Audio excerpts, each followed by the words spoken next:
Nikki Haley's political maneuvers and the fractured GOP. Nikki Haley, a prominent former Republican primary challenger and vocal critic of Donald Trump, has recently announced her intention to vote for him in the upcoming presidential election. This dramatic U-turn has sent shockwaves through the political landscape, prompting both support and condemnation. Haley's rationale and caveats. Speaking at the Hudson Institute think tank in Washington, Haley explained her decision by citing the perceived weaknesses of Joe Biden's presidency. She outlined a series of priorities for presidential leadership, including support for allies, accountability for enemies, promotion of capitalism and freedom, and reduction of national debt. While acknowledging Trump's imperfections, Haley asserted that Biden's performance has been a catastrophe, and that she will consequently support Trump. However, Haley also emphasized that her support is conditional, stating that Trump must reach out to the millions of people who voted for me and continue to support me. She urged Trump to avoid complacency and actively court the support of her constituency. Changing alliances and partisan divide. Haley's reversal of stance mirrors a broader trend among former Trump opponents who are now aligning themselves with him as the party nominee.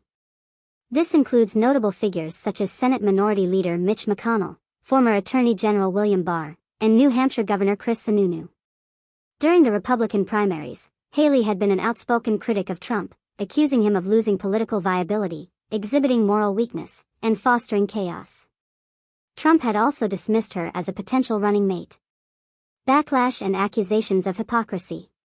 Haley's decision has drawn swift backlash from some political commentators. Sarah Longwell, a conservative strategist, questioned Haley's sincerity, suggesting that she is disregarding her own criticisms of Trump for political expediency. Joe Walsh, a former Republican congressman, echoed this sentiment, accusing Haley of putting her career ahead of her principles. Haley's continued influence. Despite her departure from the primaries in March, Haley has maintained a significant level of support among Republican voters, consistently polling upwards of 20%.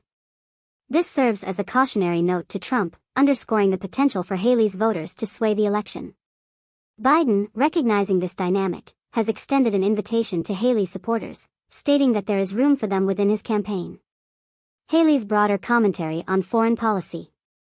Earlier in the Hudson Institute event, Haley criticized far-right Republicans who advocate for an America First isolationist approach.